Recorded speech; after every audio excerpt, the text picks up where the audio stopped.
तो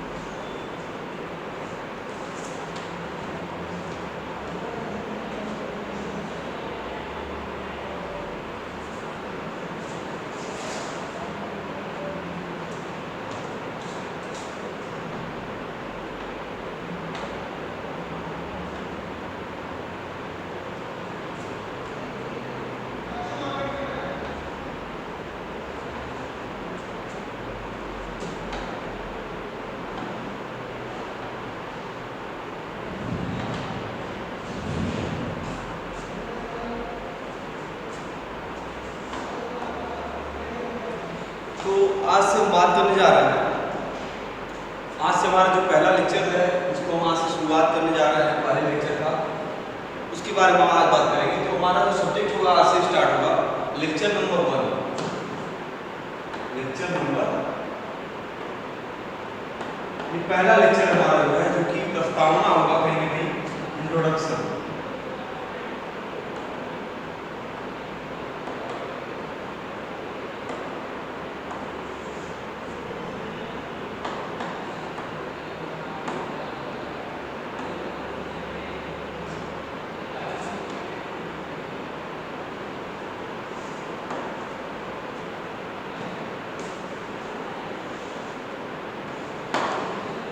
हम आपको इस लेक्चर को स्टार्ट करने पहले इस सब्जेक्ट के बारे में बताना चाहते हैं, विषय के बारे में जिस पर आज हम ये वीडियो स्टार्ट करने जा रहे हैं, जो कि हमारा पहला लेक्चर है इस सब्जेक्ट का। सब्जेक्ट का नाम है आपका water and waste water engineering. ठीक है, board of technical education Lucknow के द्वारा जो है ये सब्जेक्ट इस सेशन 2020 में जो है आपका इंट्रोड्यूस किया गया है आपके सिलेबस में, और ये सिलेबस हमारे हाथ में है इस सब्जेक्ट का। इसमें इसके पूरे कंटेंट दिए हुए हैं कि सिलेबस में किन किन बिंदुओं पर जो है हमें अध्ययन करना है, कौन कौन से चैप्टर हैं, कौन कौन से टॉपिक हैं जिन पर हमें डिस्कशन करना है। लेकिन जब हम इस सब्जेक्ट को स्टार्ट करते हैं कभी, तो हमारे जीवन का एक अभिन्न हिस्सा है वाटर। ठीक है, हमारे जीवन का जो है एक बहुत ही अभिन्न हिस्सा है पानी। तो आपके सिलेबस में इस सब्जेक्ट को लाने का एकमात्र मकसद ये है कि पानी की महत्व को आप समझें, पानी के महत्व को आप समझ सकें, इसकी उपयोगिता को समझें, और इसके आने वाले, इसके रिस्पेक्ट में आने वाले जो भविष्य है उसको जो है हम अनुमान लगाएं कि अगर इसकी कमी होती है, जो कि नेचुरल रिसोर्स है पानी आपका, अगर ये प्रदूषित होता है या इसमें कोई कमी होती है या किसी कारण से हमें नहीं मिलेगा, क्या जो है हमें व्यवधान देखने को मिल सकते हैं, क्या क्या समस्याओं का सामना हमें करना पड़ेगा। ठीक है, इससे पहले हम स्टार्ट करें सब्जेक्ट, तो सबसे पहले हम एक सब्जेक्ट का नाम बता देते हैं, water and waste water engineering. ठीक है, water and waste water engineering इस बार आपके इस सेकेंड ईयर के सब्जेक्ट में लाया गया है, सॉरी माफ कीजिएगा, थर्ड ईयर में है ये। ठीक है, तो थर्ड ईयर में जो ये सब्जेक्ट लाया गया है water and waste water engineering, तो अब इसके डिटेल कंटेंट के बारे में डिस्कस करें कि क्यों इस सब्जेक्ट को लाया गया। ठीक है, इस सब्जेक्ट को लाने के पीछे रीजन क्या है कि हमें जो है वाटर, मेनली हमें वाटर इंजीनियरिंग को जानना है। ठीक है, वाटर इंजीनियरिंग और वाटर से होने वाला जो वेस्ट निकल रहा है वाटर के यूज के पश्चात, वो वेस्ट वाटर जो है कैसे हम जो है उसे, उस पर क्या हम इंजीनियरिंग एप्लीकेशन ला सकते हैं। ठीक है, तो इन सभी चीज़ों पे, सभी बिंदुओं पर हमें ध्यान देना है। तो एक डिटेल कंटेंट तैयार किया गया है आपके बोर्ड के द्वारा, जिसे बोर्ड ऑफ टेक्निकल एजुकेशन कहते हैं। तो हम एक बार आपसे इसके पूरे डिटेल के बारे में हम डिस्कस करना चाहते हैं। पहला लेक्चर होगा हमारा, और इसमें हम जो इस सब्जेक्ट आपको लाया गया है इसके डिटेल कंटेंट की हम बात करना चाहते हैं। तो मेनली ये आपका 2 भाग में बटा हुआ है। ठीक है, ये जो सब्जेक्ट है आपका, ये मेनली 2 भाग में बटा हुआ है, पार्ट 1 और दूसरा है आपका पार्ट 2।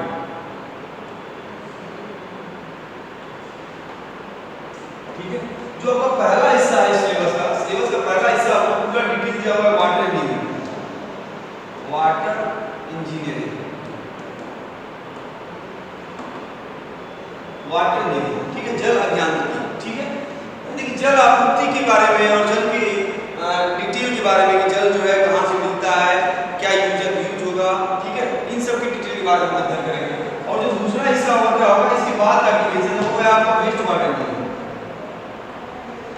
Water engineering.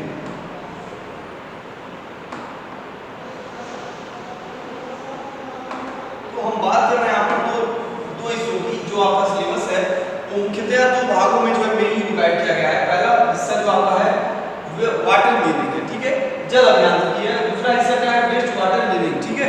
तो वेस्ट वाटर आप सिलेबस अगर देख पाएंगे इसमें, तो सिलेबस में जो है अगर आप नेट से डाउनलोड करें बोर्ड के साइट से, तो वहाँ पर पीडीएफ में आपको ये फाइल मिल जाएगी। इसमें आपको सिविल का अगर ये सब्जेक्ट चेक करेंगे तो वहाँ पर जो है सबसे पहला जो सेक्शन भी है वो वाटर सप्लाई के बारे में, ठीक है, जल आपूर्ति के बारे में। इसके बाद जो आपका दूसरा पोर्शन है, पोर्शन बी, ठीक है, जिसको हम यहाँ पर बता रहे हैं, वो है आपका वेस्ट वाटर इंजीनियरिंग, ठीक है। तो मेनली जो है ये पूरा सब्जेक्ट दो भागों में ही डिवाइड है।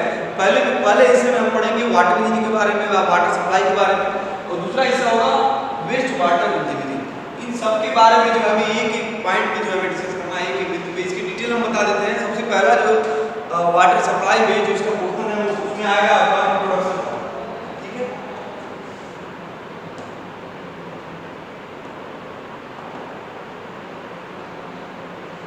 इंट्रोडक्शन प्रस्तावना, ठीक है। जल सप्लाई, वाटर सप्लाई का जल आपूर्ति का जो है प्रस्तावना देना है कि क्या क्या परिस्थितियां हैं जिसमें हमें ये चीजें अडॉप्ट करनी पड़ती है, स्वीकार करना पड़ता है। जल आपूर्ति प्रणाली को हमें लाना है अगर, किन किन बिंदुओं पर हमें ध्यान देना होगा, ठीक है। तो water and waste water engineering आज हमें स्टार्ट करना है। तो उसमें सबसे पहला जो पोर्शन है आपका लेक्चर 1 में, वो है आपका इंट्रोडक्शन पार्ट, ठीक है। तो हम आज से बेसिकली स्टार्ट करते हैं कि वाटर इंजीनियरिंग या वेस्ट वाटर सप्लाई होता क्या है, असल में वाटर सप्लाई की आवश्यकता क्यों है, इसकी नीड क्या है, इन सब के बारे में यहाँ पर अध्ययन करें, ठीक है।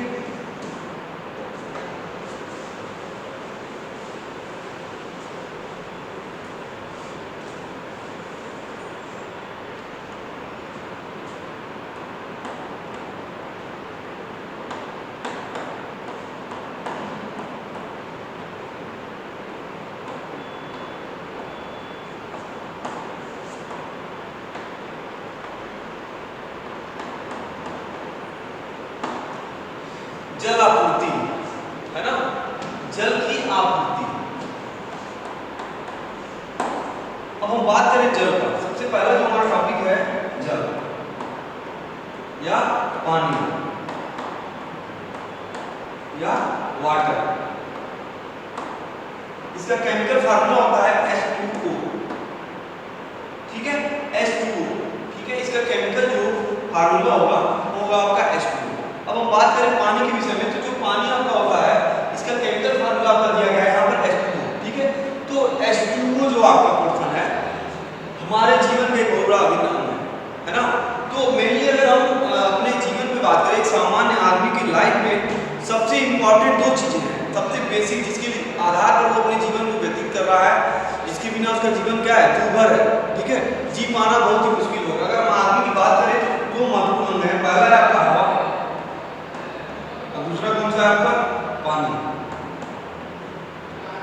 ठीक है, एयर, दूसरा है वाटर, एयर एंड वाटर। अगर हम इन दोनों बिंदुओं पर विचार करें तो क्या इन दोनों बिंदुओं पर विचार करने पर हमें समझ में आता है कि क्या एक सवाल हमारे सामने आता है कहीं कहीं कि हवा और पानी दो अलग अलग जो है विशेष रिक्वायरमेंट है किसी भी मानव जीवन के यापन के लिए, ठीक है। तो हम एक बार अगर इस दोनों पे गौर करें तो हमें ये लगता है कि जो हवा है तो सबसे प्राथमिकी में आता है, ठीक है, फर्स्ट प्रायोरिटी। जो मानव की आवश्यकता जीवन के लिए जो है सबसे आवश्यक अंग है वो क्या है आपका, हवा है, एयर है, ठीक है। हवा के बिना जो है इंसान कितना देर जीवित रह सकता है। हम अपनी सांस को अगर हम रोकना चाहें तो कितनी देर हम रोक सकते हैं, इस बात पर अगर हम गौर करें तो कैसे जो है हम इस चीज को समझ सकते हैं कि एयर जो है हमारे लिए कितना इंपॉर्टेंट है। अगर हम अपनी सांस को रोकने की कोशिश करें तो हमारे पास जो है 30 सेकेंड या 40 सेकेंड बाद क्या होता है, हमें सांस लेने में दिक्कत होने लगती है। हम अपने सांस को जब रोकते हैं तो 30 सेकेंड बाद क्या होगा, जनरली 30 सेकेंड 25 सेकेंड बाद क्या होता है, आपकी सांस जो है टूटने लगती है। इसकी वजह से क्या होता है, आपको सांस लेने में दिक्कत, आपको सांस लेने की आवश्यकता होती है, यानी कि आपको ऑक्सीजन की आवश्यकता पड़ती है ना। तो कहीं ना कहीं जो है 30 सेकेंड भी बहुत ज्यादा है आपके लिए। इसके बाद आपको क्या होगा, आपका जो है दम घुटने की नौबत आ जाती है, ठीक है। यानी कि सबसे इंपॉर्टेंट पार्ट किसी भी मानव जीवन के लिए है तो वो है क्या आपका, सबसे पहला हवा है। हवा के बिना आदमी जो है 1 मिनट से ज्यादा जीवित नहीं रह सकता है, बहुत ही मुश्किल होगा उसके लिए। उनके पास प्रैक्टिस ना हो चीज़ का, ठीक है, सांस रोकने की प्रैक्टिस ना हो। अगर सामान्य आदमी की बात करें तो उसको जो है 1 से 2 मिनट बाद क्या होगा, उसका दम घुटने लगता है, ठीक है, और हो सकता है उसकी मृत्यु भी हो जाए। इसके बाद अगर दूसरा हम बात करें, हवा के बाद सबसे महत्वपूर्ण अंग मानव जीवन का क्या है, पानी है, ठीक है। पानी जो है आपका सेकंड सबसे महत्वपूर्ण अंग है, जिसके आधार पर मनुष्य जो है अपना जीवन व्यतीत कर रहा है, हवा और पानी। तो यहाँ पर हम बात करें वाटर मीनिंग की, तो सबसे पहले इसके इंपॉर्टेंस को हमें समझना होगा कि पानी के महत्व जो है किसी मानव जीवन के लिए कितना इंपॉर्टेंट हिस्सा है किसी भी जीवन के लिए। हम हवा के बिना तो 1-2 मिनट जो है, 1-2 मिनट बहुत होता है, उतने में तो हम जो है हो सकता है ना बचे, हम सांस नहीं ले पाएंगे, तो जो है हमारी मृत्यु हो सकती है, ठीक है। लेकिन पानी के बिना आदमी क्या होता है कि 1 दिन 2 दिन 3 दिन हफ्तों तक हो सकता है जीवित रह जाए, लेकिन एक समय आता है शरीर में जब पानी की मात्रा खत्म हो जाएगी, क्या होगा, वो इंसान भी पानी के बिना क्या होगा, तड़प के मर जाता है, ठीक है। तो हवा और पानी ये दोनों बेसिक नीड है किसी भी मानव जीवन के लिए और स्वस्थ जीवन के लिए, ठीक है। तो इस अवस्था को देखते हुए हम यहाँ पर क्या, इसकी इंपॉर्टेंस जो है पानी, वाटर इंजीनियरिंग की इंपॉर्टेंस कहीं ना कहीं बढ़ जाती है ना। तो पानी जो है मानव इतिहास का एक बहुत बड़ा अंग रहा है, शुरू से ही हवा और पानी। यहाँ पर हमने इसको बताया कि कैसे जो है हवा और पानी मानव जीवन के एक अभिन्न अंग है, ठीक है। अब फिर से हम बात करते हैं जल। तो अगर हम प्राचीन काल की बात करें, जो आदि मानव जहाँ से हम बात करें, जब मानव जीवन की शुरुआत हुई तो वहाँ पर जो है मनुष्य को किसी भी प्रकार का विशेष ज्ञान नहीं था किसी भी विषय में, ठीक है। लेकिन अगर हम इतिहास की तरफ जाएं तो वहाँ पर जो बस्तियाँ बसाई गई पुराने समय में, जो पुराने समय में हमारे पूर्वज जो थे उनकी जो बस्तियाँ थी, जनरली हमने पाया उसको विशेष अध्ययन करने पर कि जो बस्तियाँ थी वो ज़्यादातर जो है नदियों के किनारे बसाई गई। ऐसा क्यों? क्योंकि जो है उन नदियों से वो पानी का क्या करते थे, आस्वादन करते थे, उस पानी का वो प्रयोग करते थे खाने पीने में, है ना।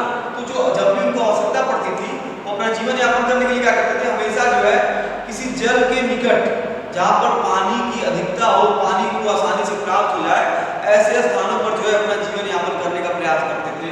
क्योंकि पानी जो है हर जगह अवेलेबिलिटी नहीं है, सोर्स जो है अवेलेबल नहीं है। तो जहाँ पर जो संभावना पानी मिलने की ज़्यादा होती थी, हमारे पूर्वज वहाँ जाकर क्या करते थे, बस जाते थे और जो है वहाँ पर आसपास के क्षेत्र में लोग जो है अपना जीवन यापन करते थे उस पानी के सहायता से, ठीक है। तो वहाँ पर जो आसपास तालाब हुआ करते थे, नदी होते थे, उस पानी का जो है वो प्रयोग करके जो है अपना जीवन यापन करते थे। धीरे धीरे जब विकास का क्रम आगे बढ़ा तो लोगों ने क्या किया, खेती स्टार्ट कर दी उस पानी से। उस पानी से उन्होंने क्या किया, खेती स्टार्ट कर दिया, पीने का और क्या यूज किया, खेती स्टार्ट कर दिया, अन्य कामों में उसका यूज किया, ठीक है। तो इस तरह से विकास का क्रम आगे बढ़ता हुआ आज अगर हम आधुनिक काल की बात करें तो हमें जल का महत्व और भी कहीं पहले के अपेक्षा ज़्यादा बढ़ जाता है, ठीक है। और उसकी महत्व बढ़ने से क्या होता है, उसकी यूज भी साथ में बढ़ रहा है, जनसंख्या वृद्धि हो रही है और साथ में क्या हो रहा है, उस पानी का यूटिलाइजेशन भी समय के साथ क्या हो रहा है, डिमांड बढ़ रहा है, उसका यूटिलाइजेशन भी क्या हो रहा है, बढ़ता जा रहा है। अगर हम बात करें जो जल है आपका, वो एक नेचुरल रिसोर्स है, प्राकृतिक संपदा।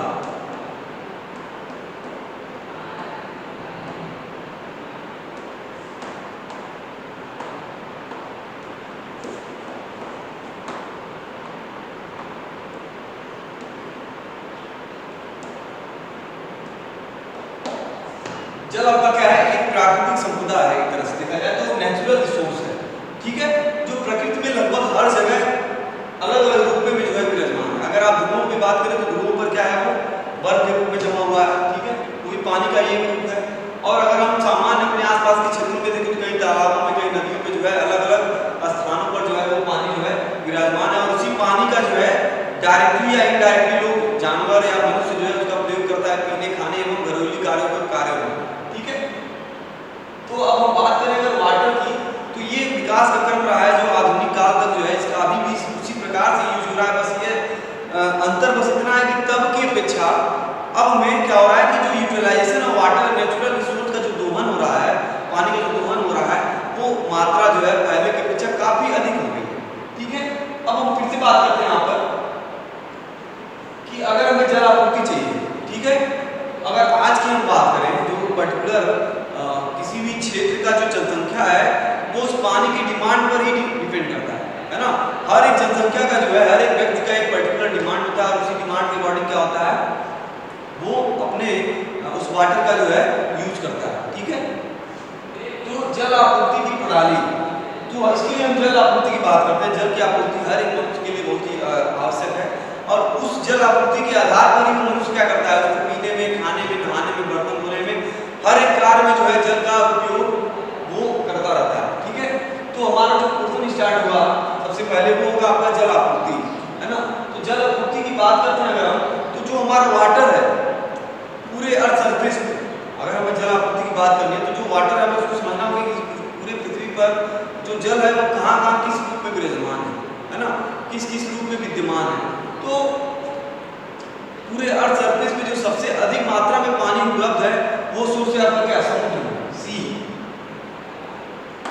या समुद्र। सबसे ज्यादा पानी की मात्रा कहाँ पर है आपका, समुद्र में, ठीक है, सी में। अब समुद्र में जो पानी है वो लगभग आपका 95% है,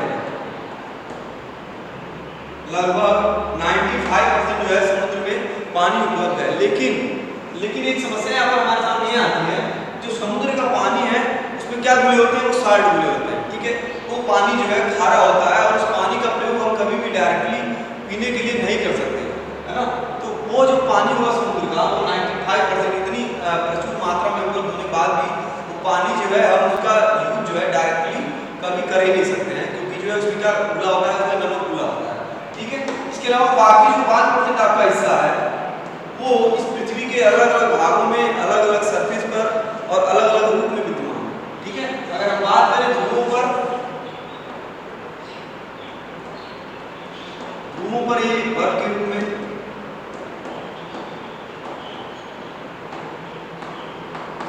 ये ध्रुवों पर कहाँ है आपका, बर्फ के रूप में विद्यमान है। इसके अलावा जो है हमारे अर्थ सरफेस पे जो अगर हम बात करें, जनरली अगर हम एक नजर डालें आसपास के क्षेत्रों पर, हम याद करें तो जो आपका वाटर है वो पूरे क्षेत्र में कहाँ कहाँ पाया जाता है। ठीक है, तो हमारा जो सोर्स है वो हमारा सोर्स आसपास के क्षेत्रों में आप देख पाएंगे तो नदियों में जो है आपका सोर्स पाया जाता है वाटर। इसके अलावा जो है आपका तालाब है, तालाबों में पाया जाता है, झीलों में पाया जाता है। ठीक है, ये आपके जितने भी सोर्स है वो क्या है, सरफेस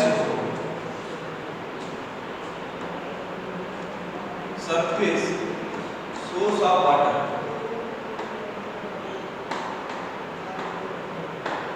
ये सारे जो है जितने भी हम बात कर रहे हैं यहाँ पर, ये सभी किस, सरफेस सोर्स, ठीक है, या सतही जल कहते हैं, सतही जल। ठीक है, सतही जल की अगर हम बात करें कि सतह पे पाया जाने वाला जल, वह जल जो पृथ्वी की सतह पर अलग अलग रूप में पाया जाता है वो आपका कहलाता है सतही जल। ठीक है, तो इसका एग्जाम्पल हम देख लेते हैं नदी में। नदी हो जाएगा आपका सबसे पहला, दूसरा हो जाएगा आपका झील, तीसरा हो जाएगा आपका तालाब, चौथा समुद्र, पांचवा धाराएं। ठीक है, तो ऐसी बहुत सारी जो है सोर्स हमारे आसपास के क्षेत्र में जो है अलग अलग स्थानों पर अलग अलग मात्रा में उपलब्ध है। जैसे सबसे ज्यादा मात्रा हमने बताया था आपसे कि समुद्र में लगभग 95%। ठीक है, बाकी जो परसेंटेज वो आपका 5% के अंतर्गत आता है। ठीक है, वो परसेंटेज भी अलग अलग रूप में, बर्फ में जो है आपका ध्रुवों में वो अलग परसेंटेज होगा उसका। तो सरफेस सोर्स में आपका नदी हो गया, झील हो गया, तालाब हो गया, समुद्र हो गया, धाराएं हो गई। ठीक है, ये सभी जो है आपका सरफेस सोर्स में होता है ना। इसके अलावा जो सब सरफेस होगा उसको हम कहते हैं ग्राउंड वाटर भी कह सकते हैं, ग्राउंड वाटर।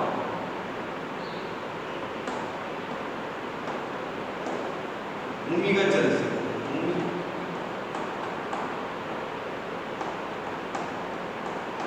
हम बात करें अगर भूमिगत जल का, तो एक सवाल फिर खड़ा होता है कि भूमिगत जल होता क्या है।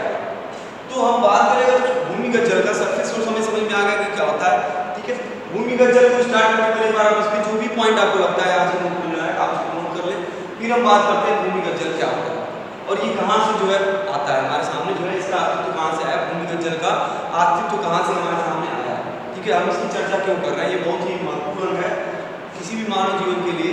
तो अभी हम इसके महत्व को बात करेंगे, ग्राउंड वाटर होता क्या है और उसके महत्व क्या है, क्या इंपॉर्टेंस है इसका। ठीक है,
पृथ्वी की सतह के नीचे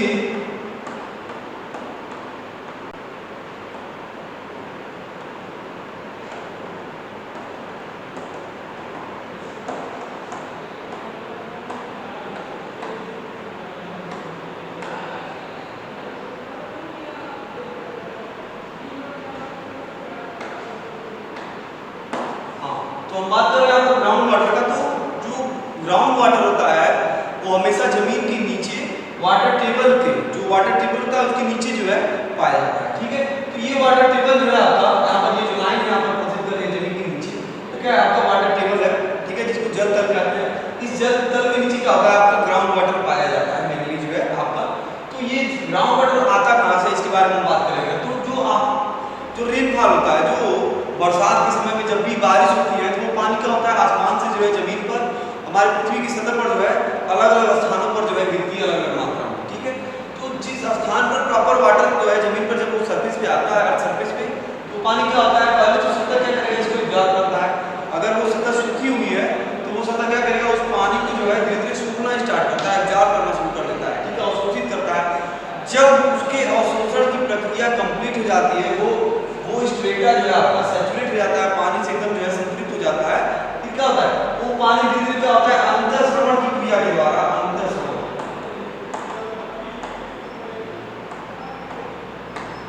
अंतःस्रवण की क्रिया के द्वारा क्या होता है, जमीन के नीचे जो है डीप डाउन चला जाता है, गहराई में चला जाता है। और जब भी ये नीचे जाते जाते जब भी कोई नीचे अपारगम्य परत नीचे अगर पाई जाती है तो वहां पर क्या होता है, जाकर इकट्ठा हो जाता है, वहां पर जाकर क्या होगा, रुक जाएगा। और वो अपारगम्य परत जो कि चट्टान का होता है या पत्थरों का हो सकता है या क्ले की लेयर हो सकती है, चिकनी मिट्टी की सतह, उस पानी को फिर क्या होता है आगे जाने से रोक देती है। ठीक है, तो उस परत के ऊपर जो भी पानी इकट्ठा होगा, ठीक है, वो आपका क्या कहलाता है, जमीन के नीचे पाया जाने वाला जो पानी है वो कहलाएगा आपका ग्राउंड वाटर। ठीक है, भूजल कहते हैं। तो ये कहानी है भूजल की, जो कि आ रहा हमारा जो है रेनफॉल के रिस्पेक्ट में, वर्षा के रिस्पेक्ट में। तो इस पानी का भी प्रयोग क्या करते हैं हम लोग मानव जीवन में करते हैं, पीने के लिए भी करते हैं, डोमेस्टिक यूज में, घरेलू जो उपयोग होता है उसका डोमेस्टिक यूज।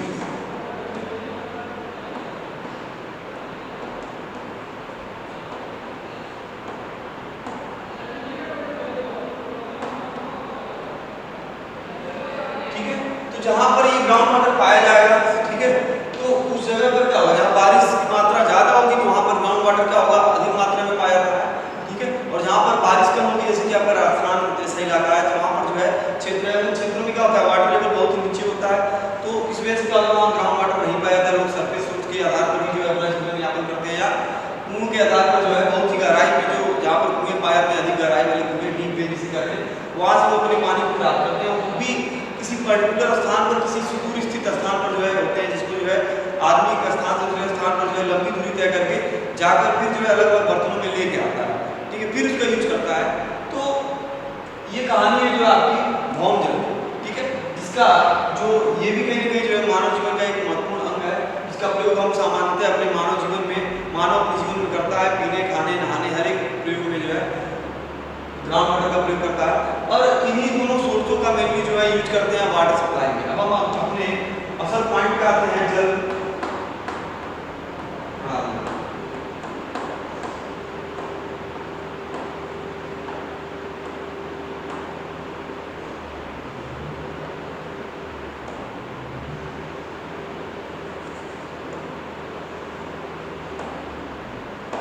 जल प्रणाली या वाटर सिस्टम। ठीक है, या इसको कहते हैं जल आपूर्ति प्रणाली। यहाँ से एक कॉन्सेप्ट निकल के आता है हमारे सामने कि जल आपूर्ति प्रणाली। ठीक है, तो इसके बारे में आने वाले जो भी आपके लेक्चर होंगे उसके बारे में डिस्कस करेंगे। अब हम स्टार्ट करेंगे जल प्रणाली या जल आपूर्ति प्रणाली के विषय में। जल की आपूर्ति प्रणाली की आवश्यकता क्यों पड़ी, क्या उसकी रिक्वायरमेंट है और उसका क्या फायदा एवं क्या नुकसान है, इन सभी चीज़ों के बारे में हम जो है डिटेल में डिस्कस करेंगे अपने आने वाले लेक्चर में। फिलहाल आज के लेक्चर में इतना ही। अपने अगले लेक्चर में हम बात करेंगे जल आपूर्ति प्रणाली के विषय में और उसकी आवश्यकता क्यों पड़ती है उस जल के रिस्पेक्ट में। ठीक है, अलग अलग सोर्स के हिसाब से हम जो है इस जल आपूर्ति को अडॉप्ट करेंगे और उस आपूर्ति प्रणाली के आधार पर क्या करेंगे, जो रिक्वायरमेंट है, जो डिमांड है किसी पर्टिकुलर कॉलोनी या किसी नगर का, उसको हम ध्यान में रखते हुए उस डिमांड को हम क्या करेंगे, पूर्ण करने का प्रयास करेंगे इस जल आपूर्ति प्रणाली के रिस्पेक्ट में। ठीक है, फिलहाल आज के लिए इतना ही हमारे लेक्चर में। अगले लेक्चर में हम फिर बात करेंगे जल आपूर्ति।